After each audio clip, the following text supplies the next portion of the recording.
सुशीला कार्कीको डरले केपी ओली भाग्छ गुडुटो के सोच्यो? गृहमन्त्री बाबुलाई धेरै नउताउलिन नचम्किन सम्हालिन सल्लाह दिन चाहन्छु।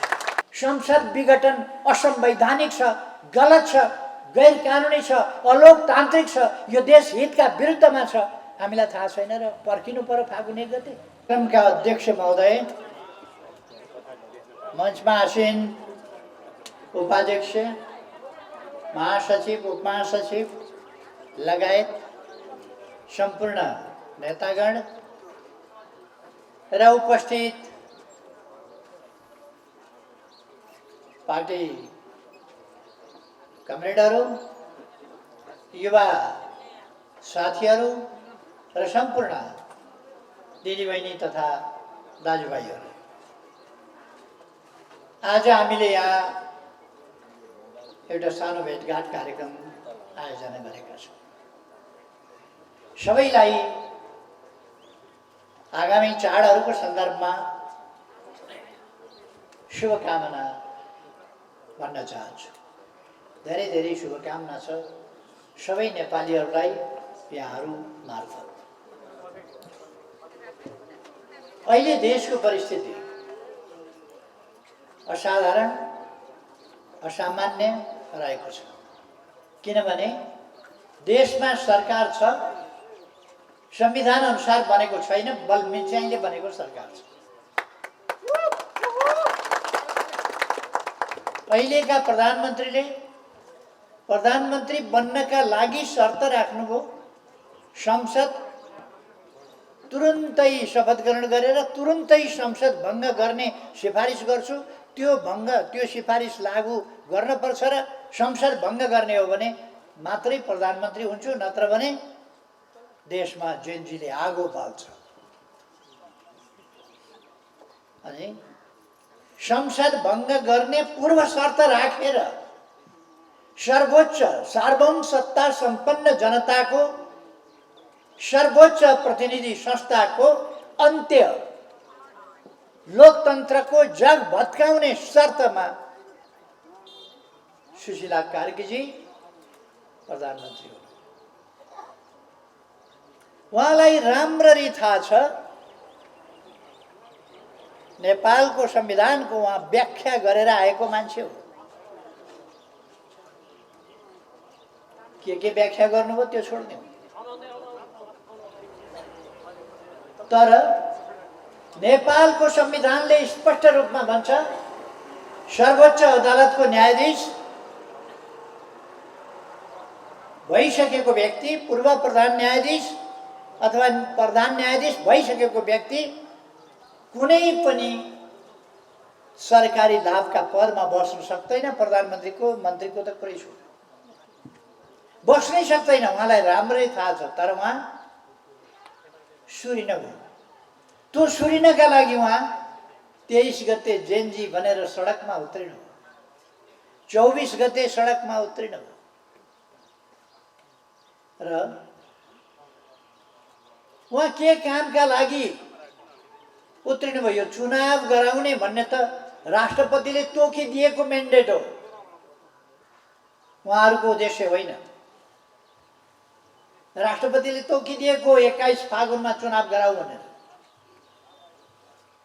उहाँहरू के गर्दै हुनुहुन्छ? पहिले पनि भन्दै हुनुहुन्थ्यो। उहाँहरू जुलुसमा गएर भाषण गरिरहनु भएको थियो, केपी ओलीलाई गिरफ्तार गर्नुपर्छ, कारबाही गर्नुपर्छ। अहिले राति मिटिङ, रातभरि 3 बजे रातिसम्म मिटिङ गरेर कसरी केपी ओलीलाई गिरफ्तार गर्न सकिन्छ, कसरी नेपाली कांग्रेसका रमेश लेखकलाई गिरफ्तार गर्न सकिन्छ। सबभन्दा पहिले उहाँहरूले एउटा तमासा देखाउनु, सडक तमासा। त्यो सडक तमासा के हो भने केपी ओली लगायत केही मान्छेहरूको पासपोर्ट रोक्का। मैले अस्ति पनि भने, यो सरकार जसरी बन्यो, मैले संक्षिप्तमा मात्रै भनेको छु, हाहुबाट बनेको सरकार। त्यसको अलिक व्याख्या गरेको छैन, समयमा गरौँला। यो कसैको प्रतिनिधि होइन, नेपालीको चाहिँ होइन। अन्त कतैको भए थाहा छैन। कसैले छानेको सरकार होइन यो। उहाँहरू एउटा खास उद्देश्यले काम गरिरहनु भएको छ, पासपोर्ट रोक्का गर्ने। अर्को तमासा के गर्नुभयो भने काठमाडौँ भ्याली यो डाँडो काटेर पर्तिर जान नपाइने, केपी ओली यो डाँडोसम्म जान पाउँछ, पल्लापट्टि हेर्न पाइने कि नपाइने त्यो पनि थाहा छैन। पर्तिरपट्टि पाइलो टेक्न पानी ढल, काठमाडौँ उपत्यका छोड्न नपाउने भने त्यही त होला नि। पानी ढलको सिमाना, वाह! यो तमासा नभए, सडक तमासा नभए के हो यो? यो तमासाबाट उहाँहरूले सुरु गर्नु। सुशीला कार्कीको डरले केपी ओली भाग्छ गुडुटो के सोच्यो? तपाईँहरूले कतिले नाम सुन्नुभएको थियो अहिले गृहमन्त्री? मैले त नाम पनि सुनेको थिएन। गृहमन्त्री भएपछि थाहा पाएँ। गृहमन्त्रीको सम्बन्धमा मलाई धेरै केही भन्नु परेको छैन। गृहमन्त्री बाबुलाई धेरै नउताउलिन, नचम्किन, सम्हालिन सल्लाह दिन चाहन्छु। राजनीति ख्यालठट्टा होइन, देश चलाउने कुरा ख्यालठट्टा होइन। यस कुरालाई बुझेर चल्न म सुझाव दिन चाहन्छु। यति हो। हामीले पञ्चायत देखेका छौँ, निरङ्कुश राजतन्त्र देखेका छौँ, अस्ति भर्खर राजा ज्ञानेन्द्रले गरेको कु देखेका छौँ, प्रतिगमन देखेका छौँ, सबै कुरा देख्या। अनि जेल भोगेका छौँ, कठिनाइहरू भोगेका छौँ, हाम्रा लागि नयाँ कुरा होइन।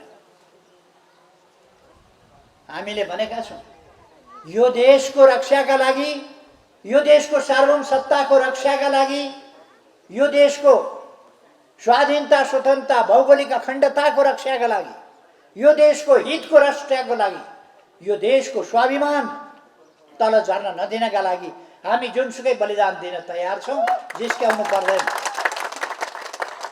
त्यसका लागि लडेर यो ठाउँसम्म आइपुग्यो, जिस्काइरहनु पर्दैन।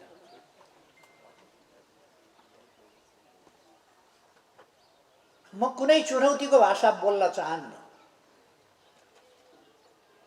तर हामी जनताको शासन ल्याउँछौँ, लोकतन्त्र ल्याउँछौँ भनेर लडेका हौँ, ल्याएका पनि हौँ।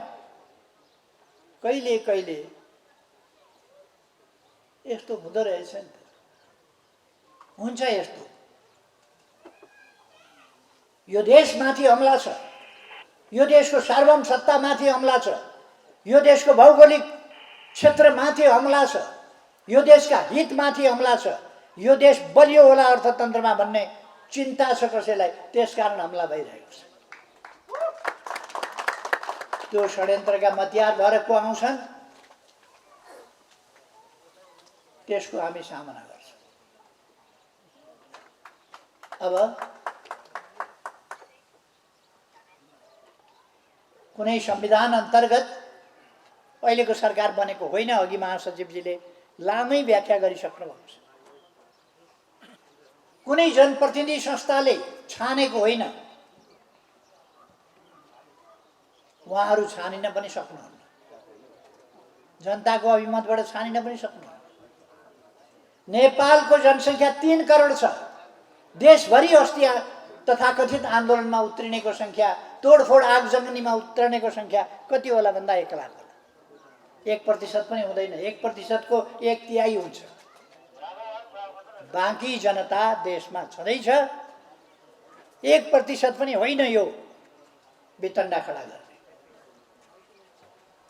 भ्रम नरहोस्, जेनजीलाई यसो भन्यो भनेर फेरि भरेदेखि हल्ला चल्छ। मैले जेनजीलाई भनेको छैन। जेनजी भनेको 1997 इस्वी सन् 1997 देखि 2012 सम्म जन्मिएको, 15 वर्षको अवधिमा जन्मिएको बालबालिकालाई, त्यति बेर पैदा भएका व्यक्तिहरूलाई जेनजी भनिन्छ। अनि 13 देखि जन्मिएका लाग्न नहुने, 97 भन्दा अगाडिका लाग्न नहुने, नलागेका हो र? जेनजी भनेर केही युवाहरूलाई भ्रममा पार्ने, जेनजीका नाममा यहाँ नेपालका राजनीति गर्छौं भन्नेहरू, नेपालमा अस्थिरता कायम गर्छौं भन्नेहरू, नेपालमा शान्ति सुव्यवस्था हुन दिँदैनौं भन्नेहरू असफल भए। माओवादीले आन्दोलन गर्यो, असफल भयो, भड्काउन सकेन। राष्ट्रपा उफ्रियो, करायो, मचियो, थचियो, केही पनि भएन। राप्रपाले उधम मचाउन खोज्यो, केही गर्न सकेन। अहिले सबै चुप्प लागेर पछाडिपट्टि बसेर जेनजी भन्ने बालबालिका अगाडि सारेर आफू पछाडि बसेर पेट्रोल जेनजीले फ्याँक्या हो, आगो जेनजीले लगाएको हो। आगो लगाउनेमा को थिए? हामीले अहिले कारबाही नगर्ला यो सरकारले, गृहमन्त्रीले कारबाही नगर्नु भनेर आदेश देला, थामिएला। तर यत्रो अपराध, देशव्यापी अपराध, राष्ट्रको ऐतिहासिकता, राष्ट्रको समृद्धि, राष्ट्रको उद्योग धन्दा, नेपालका विभिन्न संरचनाहरू ध्वस्त गर्ने काम, यो सब कुरा क्षम्य हुन सक्दैन। अहिले एकछिनलाई यसकै गर्नुहोस्, तर यो क्षम्य हुन सक्दैन।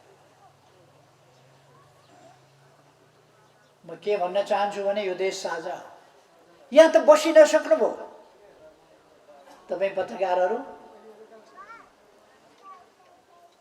तपाईहरूले सकारात्मक कुरा लेख्नुभयो भने तपाईहरूलाई फोन आइहाल्छ। सिंहदरबार त जलाइयो, केपी ओलीको घर जलाइयो, शेरबहादुर देउवालाई पिटपाट गरियो भने त को होस्, तँलाई सिद्ध्याइदिन्छु भनेर आउँछ। वाह, यसैका लागि ल्याएको हो डेमोक्रेसी, यसैका लागि उहाँहरूले भनेको डेमोक्रेसी के ल्याएको? यो अराजकता यस देशमा स्थायी हुन सक्दैन।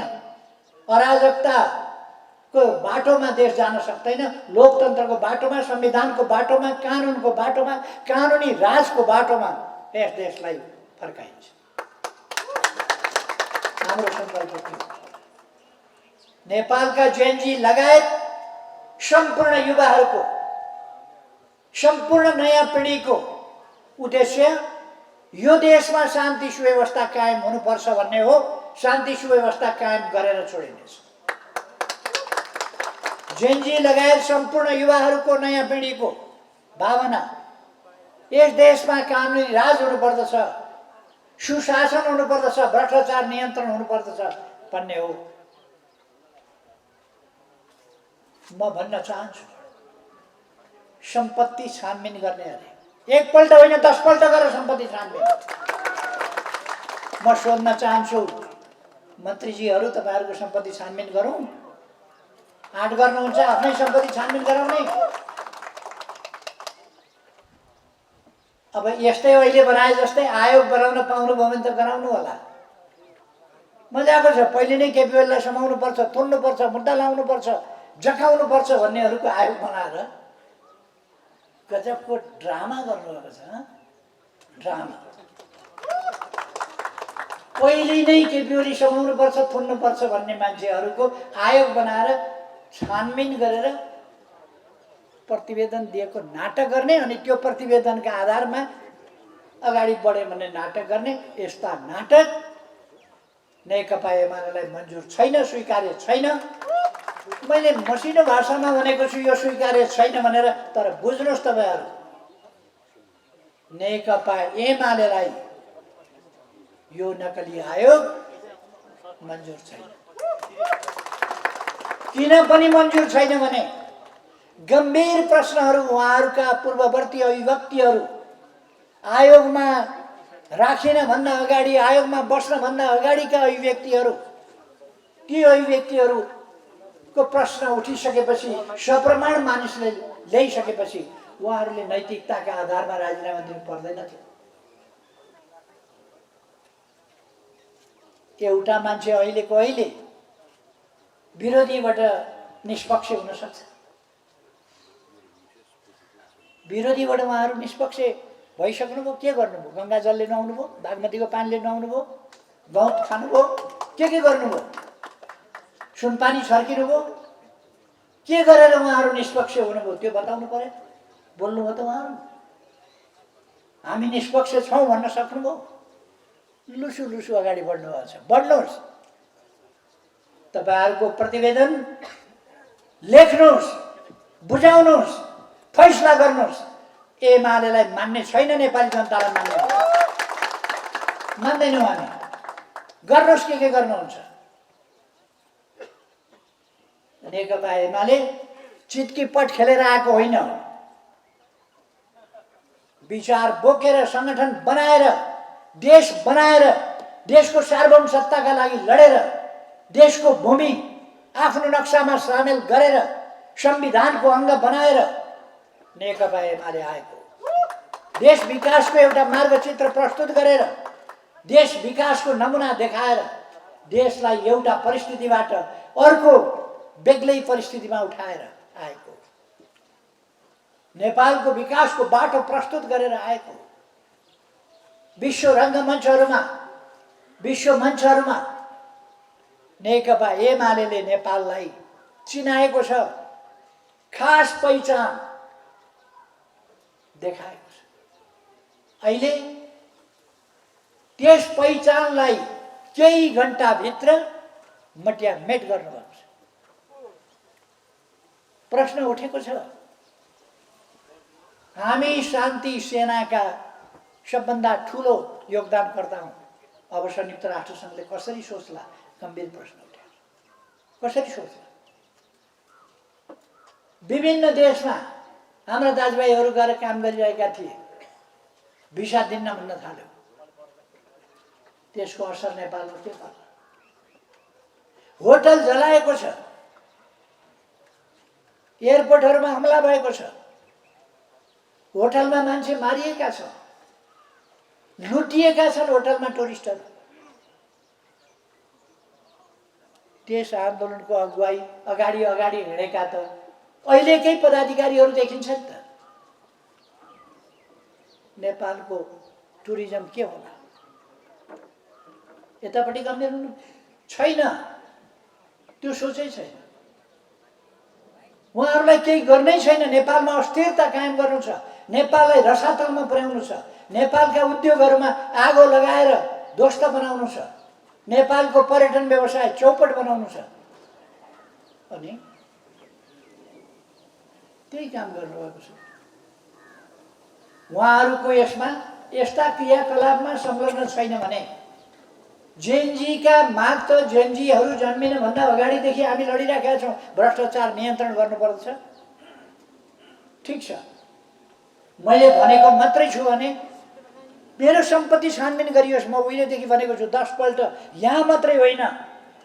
यदि चित्रगुप्त छ भने, चित्रगुप्तको खातामा हिसाब छ भने धरतीमा मात्रै होइन, मरेपछि पनि स्वर्ग कहाँ पुगेर जवाब दिनुपर्छ। खाता हेरे हुन्छ, बही खाता पल्टाए हुन्छ चित्रगुप्तले। केपी ओली शुद्ध निस्किन्छ। अब मन्त्रीजीहरू त्यसै भन्न सक्नुहुन्छ, छानबिन गराउन सक्नुहुन्छ? म धेरै कुरा भन्न चाहन्छु। नेपालका अन्यत्रका कहाँ पैसाले चलाइएको थियो, चलेको थियो, म अहिले धेरै भन्दिनँ। समयक्रममा तथ्यहरू बाहिर आउँदै जान्छ। अब हामी कसैलाई भ्रम पर्नु हुँदैन। अहिलेको सरकार यो संविधान सम्मतै छैन। यो सरकार पहिलो कुरो। दोस्रो कुरो, यसको क्रियाकलाप लोकतान्त्रिक छैन, संविधान सम्मत छैन, कानुनी राजतर्फ छैन। राज्य आतंक सृजना गर्न खोजेको छ र चुनावको एउटा नाटक मञ्चन गरेर नेताहरूलाई जेल हालेर, मुद्दा लगाएर, अपमान गरेर, बुथ कब्जा गरेर, कसैलाई चुनाव लड्न नदिएर आफू मात्रै चुनाव लडेर दिग्विजय घोषणा गर्ने सपना देखिरहेको होला। त्यो सपनाका टाउकामा नेकपा एमाले लोकतान्त्रिक अरू पार्टीहरूले समेत मिलेर, लोकतान्त्रिक शक्तिहरूले, नेपाली जनताले, नेपालका जेन्जी लगायतका युथहरूले त्यस्ता खालका सपनाहरू दिवा सपना हुन् जसको टाउकोमा चिसो पानी खन्याउनेछ। त्यो सपना साकार हुन्छ भन्ने नठाने हुन्छ। चुनाव गराउनु पर्नेछ। उहाँहरू राजनीतिक दल होइन, राजनीतिक दलसँग संवाद गर्नुहुन्न, राजनीतिक दलमाथि दमन गर्न उत्रिनु भएको छ, बदनाम गर्न उत्रिनु भएको छ। अनि राजनीतिक दलहरूसँग पौठेजोरी खेलेर, राजनीतिक दललाई बाइपास गरेर, राजनीतिक दललाई दमन गर्छु भनेर चुनाव हुन्छ। उहाँहरूका प्रतिनिधि, उहाँहरूका नेतृत्वदायी व्यक्तिहरू अनधिकृत भए पनि अधिकृत आधिकारिक ढङ्गले भूमिका खेलिरहेका व्यक्तिहरू भनिरहेका छन् नेताहरूलाई चुनावमा निस्किनै दिँदैन भनेर। जसको निर्देशनमा उहाँहरू काम गर्दै हुनुहुन्छ। हामीले देखिराखेका छौँ त, गृहमन्त्रीले विभिन्न व्यक्तिहरू बोलाएर फलाना फलानाका विरुद्ध उजुरी ल्याऊ, निवेदन हाल भनेर माग गर्नुभएको छ। उनीहरूले निवेदन दिएका छन्, निवेदन आयो, प्रेसर आयो भनेर उहाँहरूले कारबाही गर्न दबाब दिइरहनु भएको छ। यो दुनियाँमा लुक्या छ कतै? कहीँ लुकेको विषय हो र यो लुकेको विषय होइन। उहाँहरू यी सब काम गरिरहनु भएको छ। यो ड्रामा हो, ड्रामा गरिरहनु भएको छ र नकारात्मकतामा ड्रामा। देशको अहित हुने गरेको, शान्ति सुव्यवस्था खलबलिने गरेको ड्रामा उहाँहरू गरिरहनु भएको छ। चुनाव होइन, उहाँहरू गर्न खोजिरहनु भएको छैन चुनाव। विभिन्न देशमा हामीले देखेका छौँ, विभिन्न देशमा चुनाव 6 महिनाभित्र हुन्छ भन्ने, कति वर्षदेखि चुनाव हुँदैन। म्यानमारमा कहाँ चुनाव भयो? जननिर्वाचित सरकारलाई अपदस्थ गरेर, लोकतन्त्रलाई मिचेर, संविधान मिचेर बनेका सरकारहरूले लोकतन्त्र चाहेका हुँदैनन्, लोकतान्त्रिक बाटोमा मुलुकलाई फर्काउँदैनन्। यो विभिन्न देशमा देखिया छ। जनताले तिनीहरूलाई बाध्य बनाएर देशलाई फेरि लोकतान्त्रिक बाटोमा फर्काउनुपर्छ। असंवैधानिक ढङ्गले संसद विघटन गरिएको छ। संसद विघटन गर्ने अधिकार, संविधान मिच्ने अधिकार कसले प्राप्त गर्यो? कहाँबाट प्राप्त गर्यो? कहाँबाट प्राप्त गर्यो?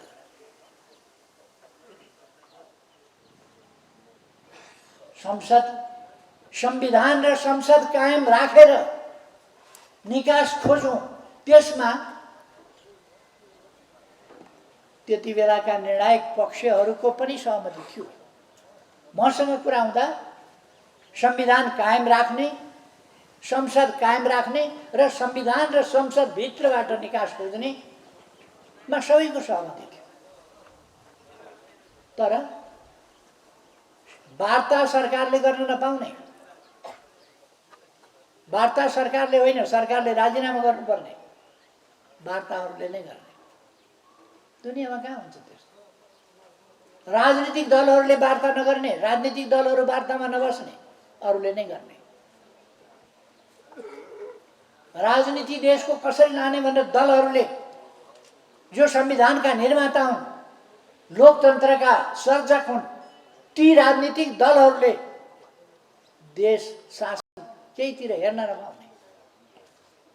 अनि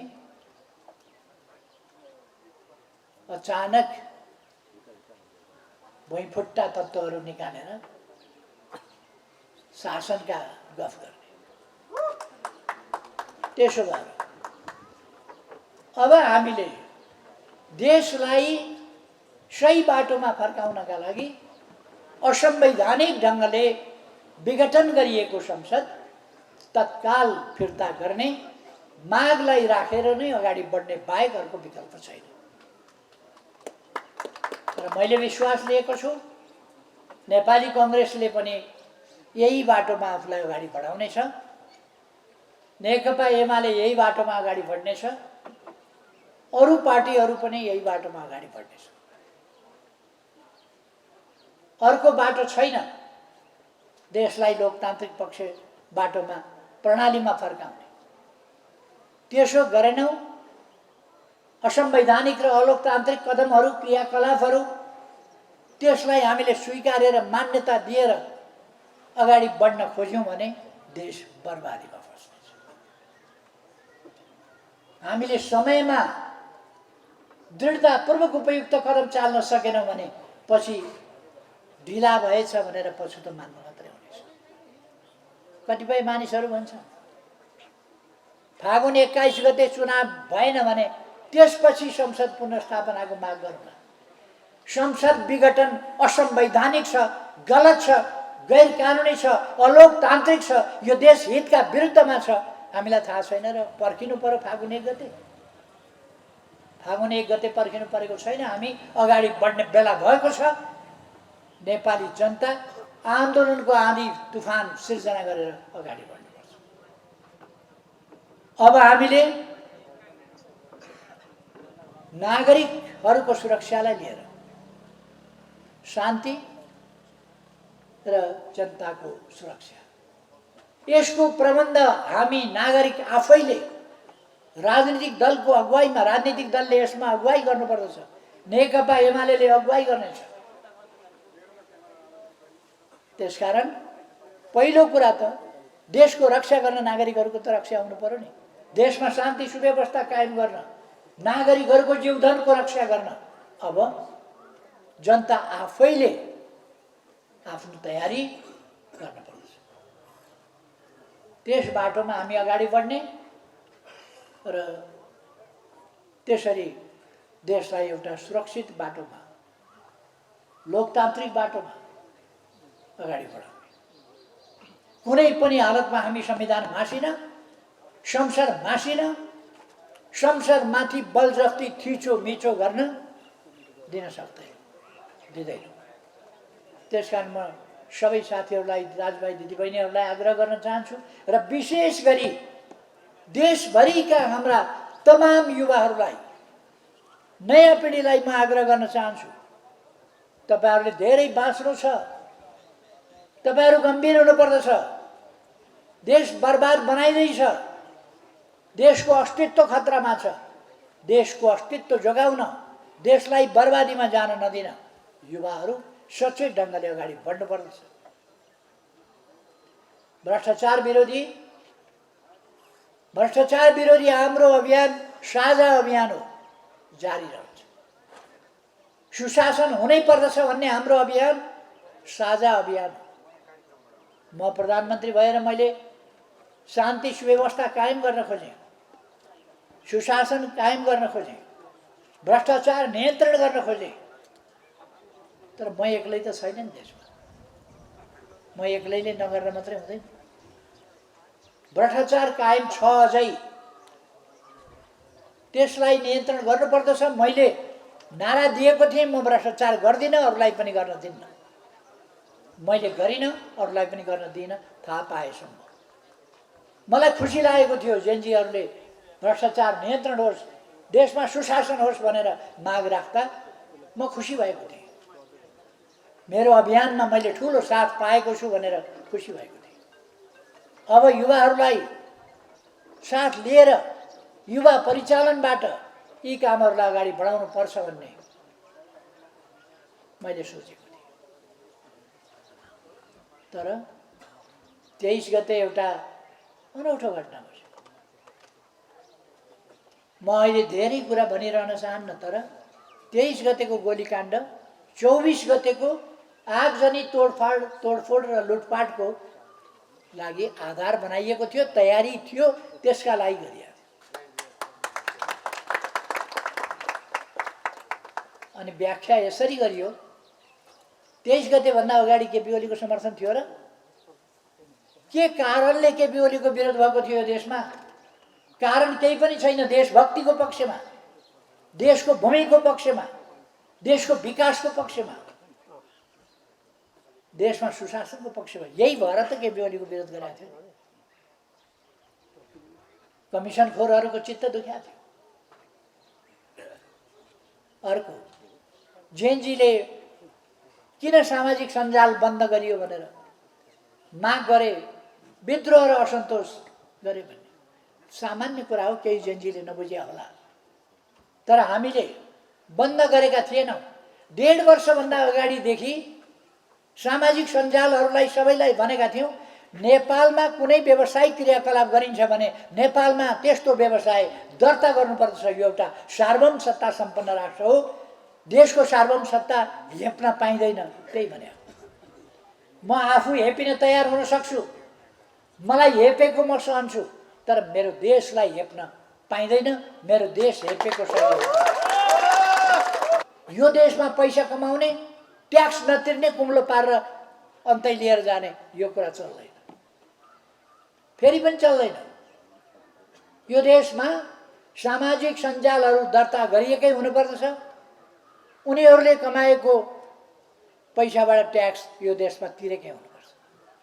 ट्याक्स तिर्न नपर्ने, यो देशमा कमाउने, यहाँ ट्याक्स तिर्न नपर्ने।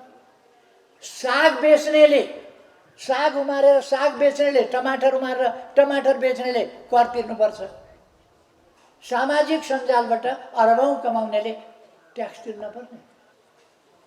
हाम्रो न्याय यही हो, हाम्रो राष्ट्रको स्वाभिमान यही हो। यो हुन सक्दैन।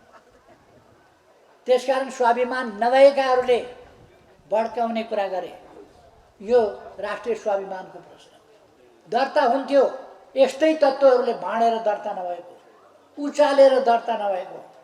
नत्र कुन व्यावसायिक संस्थाले कुन देशमा गएर दर्ता गर्दिन भन्छ, कर तिर्दिन भन्छ, तिम्रो कानुन मान्दिन भन्छ, तिम्रो संविधान मान्दिन भन्छ, तिम्रो देश मान्दिन भन्छ?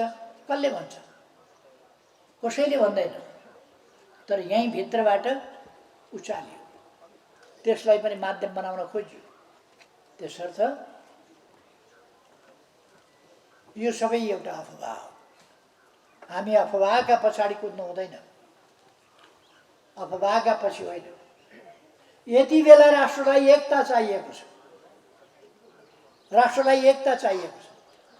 तर अहिलेको सरकार एकताको पक्षमा होइन, अनेकता, भाँडभैलो आदिको पक्षमा छ। यसबाट देशलाई जोगाउनका लागि लोकतान्त्रिक शक्तिहरू एक ठाउँ मिल्न पर्दछ र लोकतन्त्रको रक्षा मार्फत,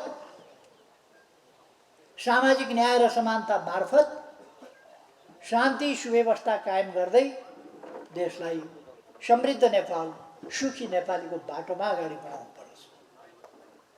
म सबै साथीहरूलाई आग्रह गर्न चाहन्छु,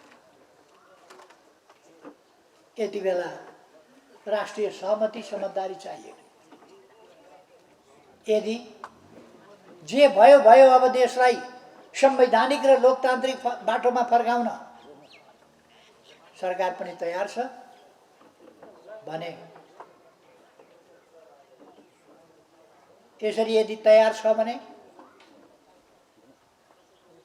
त्यस सन्दर्भमा सरकारले त्यस प्रकारका क्रियाकलापहरू देखाएर अगाडि बढ्नु पर्यो। तर सरकार उल्टो बाटो हिँडिरहेको छ। हामीलाई देशमा शान्ति सुव्यवस्था चाहिएको छ, आतंक र अराजकता होइन, शान्ति सुव्यवस्था चाहिएको छ। त्यसर्थ त्यो शान्ति सुव्यवस्थाको बाटोमा देशलाई फर्काउनका लागि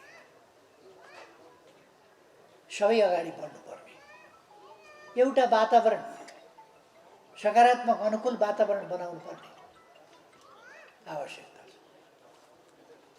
यसका लागि पहिलो कुरा त लोकतान्त्रिक शक्तिहरू एक ठाउँ भएर लोकतन्त्रको पुनर्बहाली, मुख्य कुरा यति बेला लोकतन्त्रको पुनर्बहाली, यसका लागि अगाडि बढ्नुपर्छ।